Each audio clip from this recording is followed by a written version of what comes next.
Trisha Bear. I'm a culinary student that graduated in 2022 at OSUIT in Okmulgee, and today I'm going to show you how to make Texas Roadhouse rolls.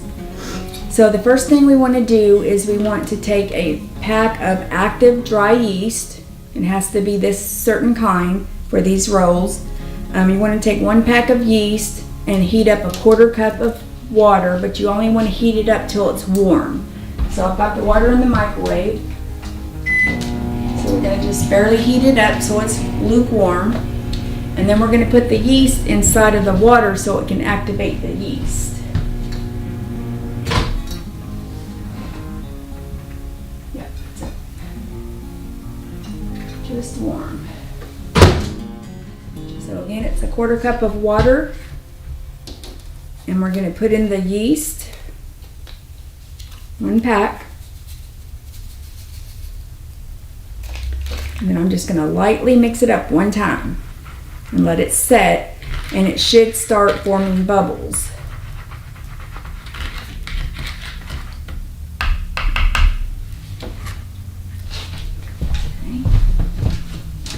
Okay, so then the second thing you're going to do is take 2 tablespoons of unsalted softened butter, so let it sit out at room temperature to get really soft, and you're going to heat up 1/2 cup of buttermilk and 1/2 cup of regular milk. Once you heat up the milk, then you're going to put the 2 tablespoons of butter into the milk, which I just did, and you're going to make sure that it's completely melted. Okay. All right.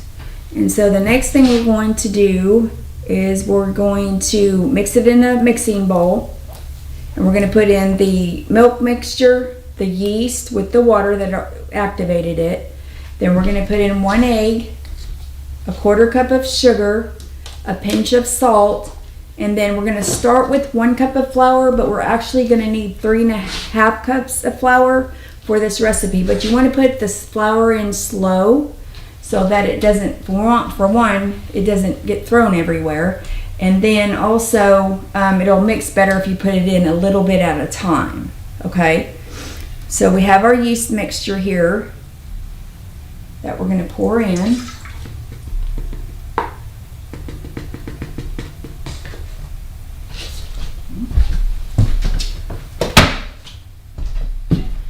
And then we're going to pour in our milk, 1/2 cup of buttermilk, 1/2 cup of milk, and then 2 tablespoons of softened butter.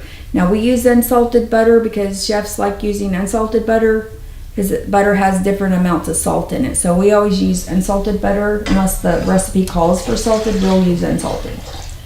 So that's a total of 1 cup, 1/2 buttermilk and 1/2 regular milk. Okay, and then we're also going to put in the sugar, which basically is just a 1/4 cup of sugar.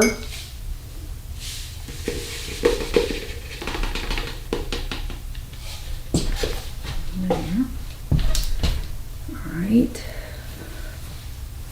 And then we're going to mix that up with 1 cup of flour. And you're going to beat it on high with the dough hook, and this is what a dough hook looks like. It's got the little curve on the bottom. That's what they use to do bread with. Alright, so we're going to mix the milk mixture, the yeast with the water, the 1/4 cup of water that we had in it, the sugar, salt, just a pinch of salt, and then 1 cup of flour. So you just need a pinch of salt in your mixing bowl. And I kind of spread it around. I just don't throw it in one spot. That helps it mix up better. Okay, and then 1 cup of flour. Now I'm just using all-purpose flour. I always sift my flour so that there's no lumps in it. If I was going to be making something with chocolate, I'd make sure I would mix up or sift the cocoa also. And also I sift the powdered sugar if I was going to use powdered sugar.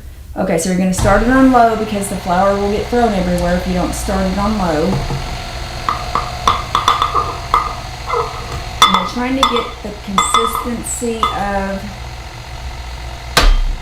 where the dough comes off of the hook, the dough hook. So you want to keep mixing it till you get that consistency.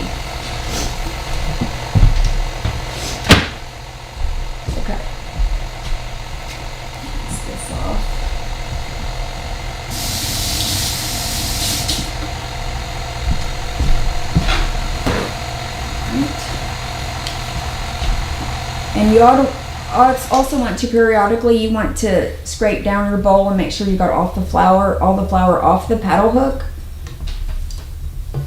So I'm just scraping down the sides to make sure I got all the flour in the right place. Alright,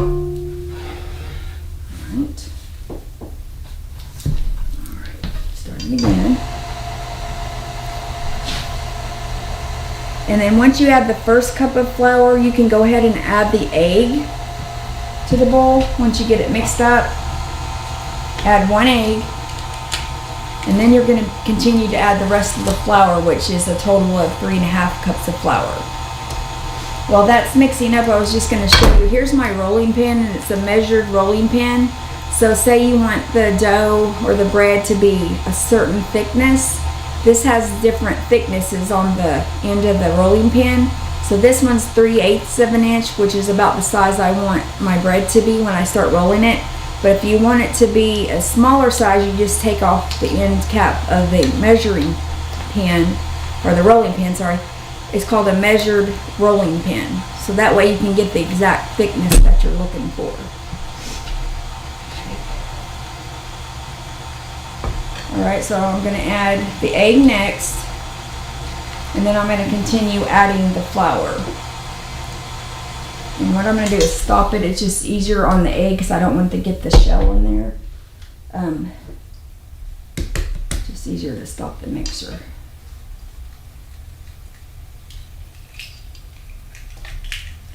Alright, got the 1 egg.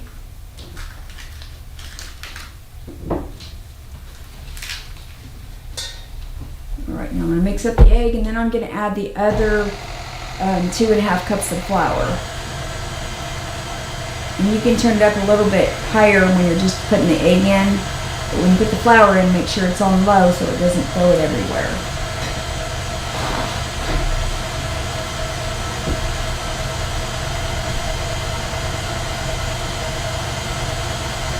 A little bit higher.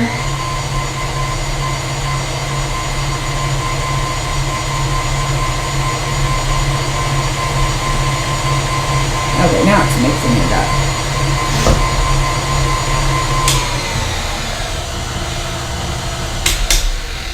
Okay, so now I'm going to add the other 2.5 cups of flour.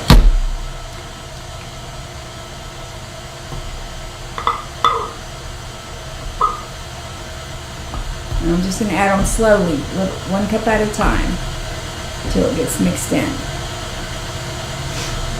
Now once we get the dough mixed up really well and it comes off the dough hook pretty easily, it's not too sticky, then we're going to put it in a bowl.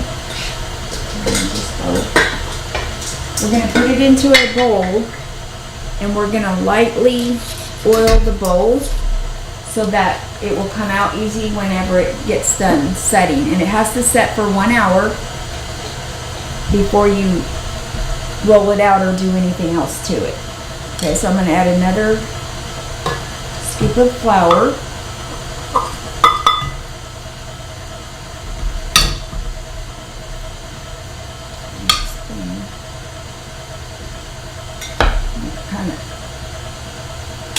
I'm going to turn it off for just a second and scrape down the sides of the bowl.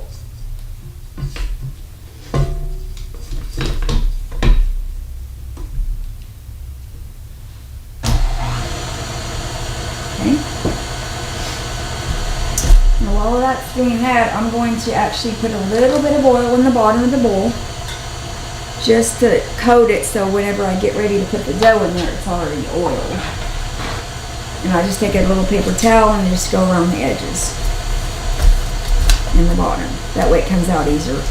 And I'm also going to cover it with saran wrap, and I'm going to lightly put oil on the saran wrap so it comes right off of the bread when we get it done.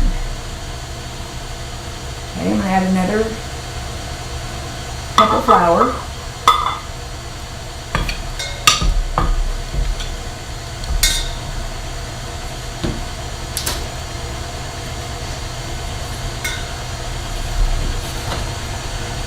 And while it's mixing, whenever I get the dough rolled out, I'm going to use this cutter right here which is very handy when you're trying to cut bread the same shape or the brownies the same shape. It's very handy to just cut them with that.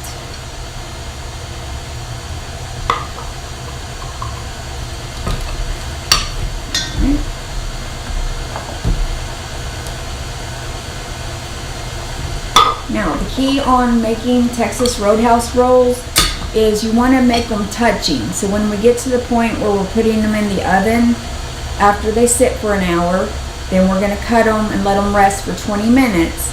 Then we're going to put them in the oven, but you want to make sure they're touching. If you don't make them where they're like 2 inches apart, if you want to make them like that, they're going to be harder and they're not going to be as soft and they're not going to rise as well. So that's the catch when you're trying to make biscuits. You want them to be fluffier. You want to make them all touchy when you put them in the pan. So I'm going to dump the rest of this flour in, little at a time so it don't float everywhere. Okay. All right.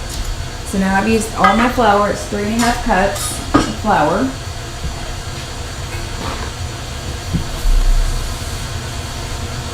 Put a little bit in my pan here.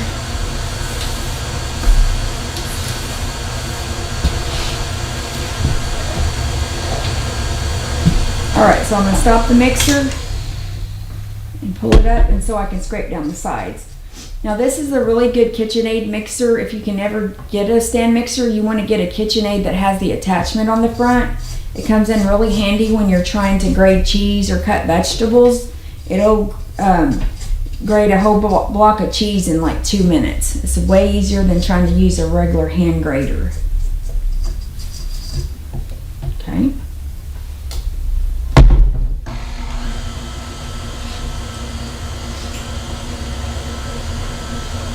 Now basically I want to mix it until that dough kind of comes off the hook, where it's not still sticking to the hook, and that's how you know it's ready to come out. And I'm going to put it, when it gets done, I'm going to put it over here on the board. Well, this is actually called a baking mat, and I really like it because it has it's a Tupperware baking mat, and it has a really good texture, so the bread won't stick to it. So I'm just going to put a little bit of flour on it.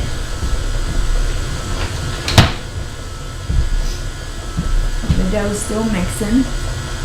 And I'm going to scrape it down one more time.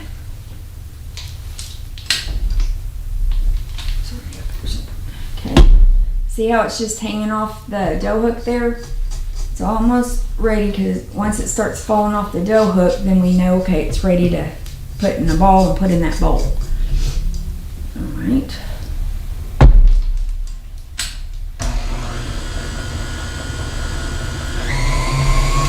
Now you can put it on a higher speed just because there's not flour on top of it and it's mixed in, so it's not going to throw it everywhere.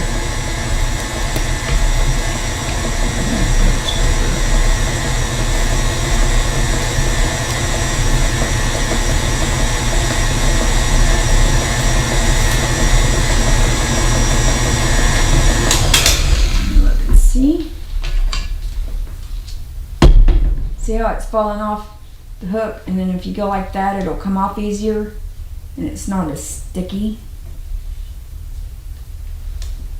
A couple more minutes.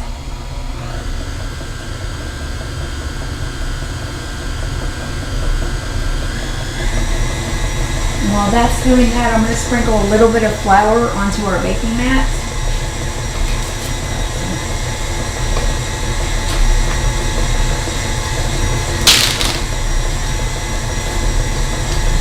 And you don't need a whole lot of flour, just a little bit. You don't want it to be too floury.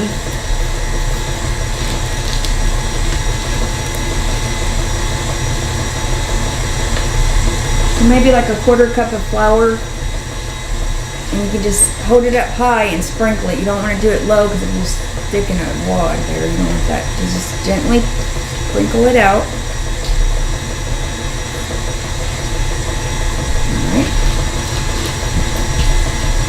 Okay, now let's check our bread. Yep, see how it comes off the dough hook like that? Okay, so basically, so far we put in a packet of yeast and mixed it with a 1/4 cup of warm water, and then we heated a 1/2 cup of milk, a 1/2 cup of buttermilk, and we put 2 tablespoons of softened butter into the milk, and then we put that into our mixing bowl, and then we added the sugar, which is a 1/4 cup of sugar, 1 egg, and then 1 cup of the flour. And then after we did all that, we added the other 2.5 cups of flour. All right, I'm gonna take it off the mixer here. Let's see if I can get it out. Still a little sticky. Still a little bit sticky. I'm gonna do it a little bit longer, just to make sure it's gonna come out of that bowl easier. Now you can over mix it, which makes it go flat when you bake it. So you just kind of got to tell when it can actually all come off the dough hook. That's when you know it's ready to roll.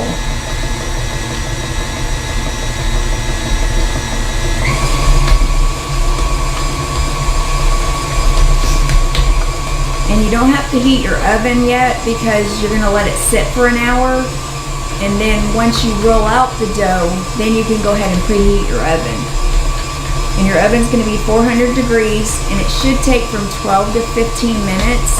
My oven takes about 11 at home, so you just have to check your oven to see how long it's going to take.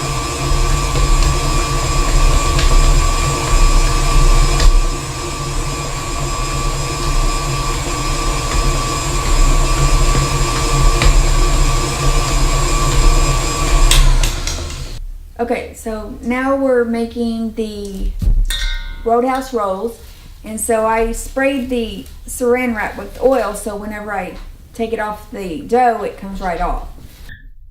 And so now we have to roll out the dough because it's already set for an hour. So we're going to roll out the dough, and I'm going to roll it out to about a 1/2 inch thickness. So I'm going to leave the 1/2 inch end cap on, and then we're going to let it set 20 minutes before we put it in the oven. Before I do that, make sure you put enough flour on your baking mat where it will stick. So it's okay, you can use whatever flour you want, but make sure you got it coated and spread out, or it will stick to the deal. Just like this.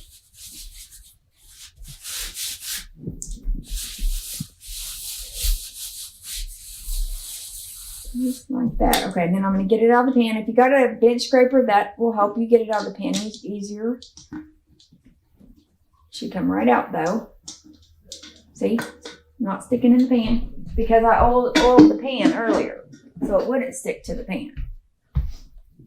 Okay, so now I'm just going to knead it just for a minute, and then we're going to roll it out. Now, you want to roll it out with your rolling pin with flour on it because it will stick to the rolling pin if you don't have enough flour on it. So be sure to heavily flour your rolling pin. This is a measured rolling pin. I think I got it on Amazon. It's really handy because it helps me with the thickness of whatever dough I'm doing, which I really like. It makes it all uniform, so it's all going to cook the same too. That's why it's important to make sure they're all the same width, the same size. And I also have this, and I'm going to use this to actually cut the rolls so they're the same size and they're more uniform. Okay, there's that. So I'm just going to knead the dough like this. I'm going side to side, just like so. And you just need to do that a little bit just to get it in more of a round shape. Spread out your flour, and I'm going to roll it out to a square because that's the size I'm trying to get is to fit that right there. And see, I'm just pushing down just so the end caps touch the mat, and that's going to be about 1/2 inch. Like that. See how it's sticking right there? Put more flour on it. There's a lot of flour in it. Get some more flour.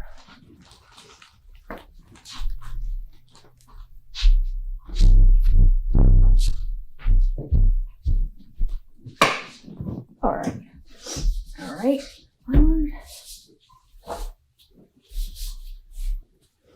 All right, so I'm rolling out the dough with the rolling pin. It's a measured rolling pin. And I'm rolling it out. I'm trying to get it to a 1/2 inch thick because once it cooks in the oven, it's going to probably triple in size.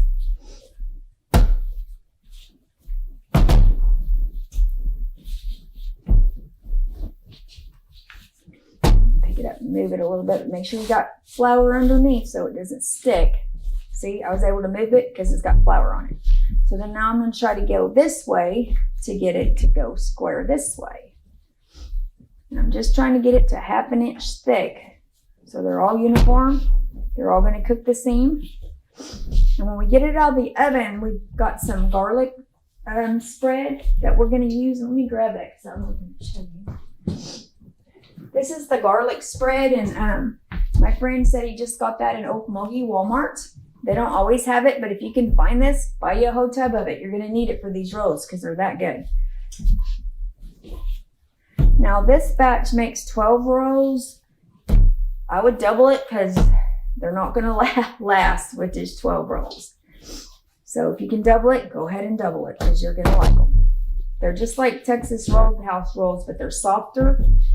And when we put them on the tray, they're going to be cooking. They're going to be touching, and that's the key. You don't put them 2 inches apart. I know a lot of recipes say that. That's not correct. You want to have them touching. Okay, see how I have it rolled out in like a rectangular shape, and my rolling pin is barely touching it, so that tells me it's 1/2 inch. If I took this end cap off, take it down to the purple is going to have a different measurement. See? And this one's going to be, can't read. Oh, 1/16 of an inch. See? And if you wanted it 1/16 of an inch, then that's the one you leave on the rolling pin. But I wanted it to be a 1/2 inch, so I put all the colors on there. And I got this on, I believe, on Amazon. It's really handy, especially if you can't tell if it's the same thickness or not.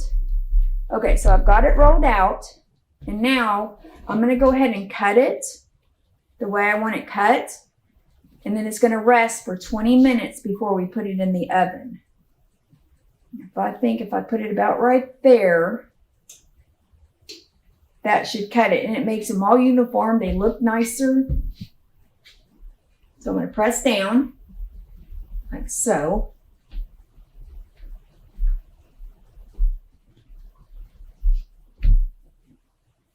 And go up. Now, if it doesn't cut it all the way down, you can use a pizza cutter to actually make sure it's cut on all 4 sides, or at least 3 of the sides. Get this pizza cutter lid off here.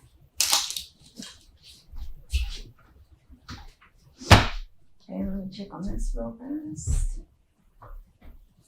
All right. So we're going to make sure it's all cut. So I just have a pizza cutter. If it don't cut it all the way to the bottom, I just go back over it gently because you want to make sure it's lined up. And lined up. Now I'm going to go ahead and put them in the pan. That way, all I got to do is put it in the oven once they have rested for 20 minutes.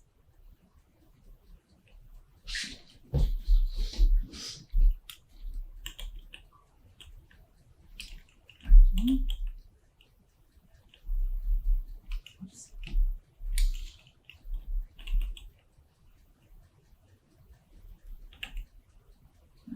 Cutter. Okay, see how they're very similar. You're going to have some odd shapes at the end, but I don't want to waste the dough, so I'll just go ahead and put them in there. Okay, now pan. Okay, down here's the pan.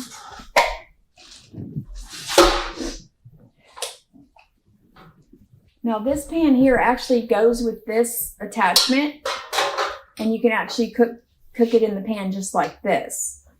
I've already cut the dough, so for this I'm not going to use these 2 attachments, but it's really handy if you just want to lift that dough or whatever you're cooking right out of the pan. It's got 2 little handles at the end, and you can just lift it right out of the pan, and it's not going to stick to the pan. It's very handy.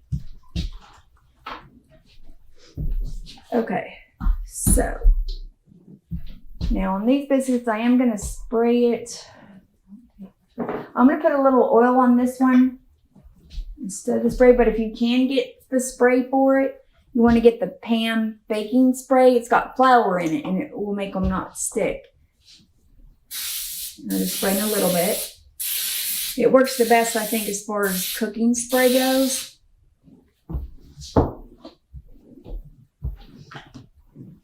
All right, so I'm going to use this spatula to actually pick them up and put them in the pan. Now I want them all touching, because that is the key to making this dough rise correctly. And also when it cooks, it's going to be a lot fluffier. And then you can kind of fit them all in like this. And it should be like 3 on the side. And it depends on the size of your pan too. So if you only want them 1/2 inch thick, you're going to have to scoot them to the right side. Depends on your pan. So let me do this. That. Okay. And I just usually cut them on my baking mat and then move them over there. And they got to sit for 20 minutes.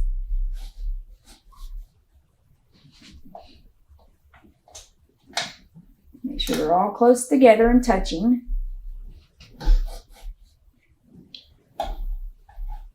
And I think this is a 9x13 pan, so you can probably even get away with using a smaller pan than that. And if you double the recipe, then yeah, this pan would work.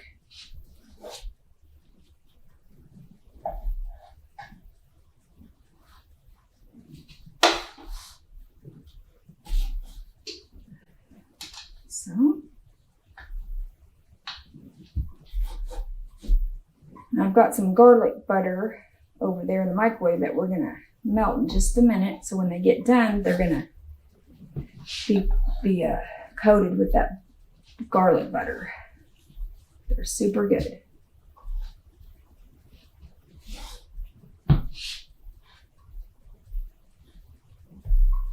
Okay, so I got them in the pan and they're all touching, as you can see. They're all touching. You can spread them out a little bit more if you want to make them square. And they're all touching. Okay, so now they're going to sit and rise for 20 minutes and then we'll be ready to stick them in the oven. Now, it doesn't take that long for those rolls to cook. So depending on your oven, it may take 12 minutes, it may take 15 minutes. Mine at home takes 11 minutes. So you're gonna have to watch them. Once they're golden brown on top, then they're done. Got my rolls in, so I'm gonna start this again for 10 minutes and I gotta get the rolls out. Okay, I'm gonna check on my rolls. Yep, I'm what I did. Right, rolls should be brown just like that. That was the first of a series of programs that we are putting out. The Henryettan has started a little YouTube channel, the Henryettan TV. We are going to go there and we are going to expand this into several other areas. Different kind of programming, and not just news. There will be podcast news. There will be all kinds of things coming up on this channel over the next few weeks. We are starting to putting programming together. Has taken a little longer time than we expected to get ready, but we are almost there. So Tricia did the first cooking show. Her show will be something that comes in every 2 weeks. Not every 2 weeks. Every week at 2 p.m. in the afternoon on Sunday. Sunday afternoon at 2 p.m. every single week. We will also put up a program schedule on our website, thehenryettan.com. You will have a schedule there so you can see what programming is coming up, podcasts, newscasts, different kind of shows. So you will see that. But anyway, this was a start, and we thank you for watching today. And go ahead and subscribe. Hit that subscribe button and like, share. Feel free to comment if you want. And we go from there and we try to get back to you. But if you subscribe, hit the bell, you will always be notified of new shows coming out on this channel. God bless, and we'll see you soon again.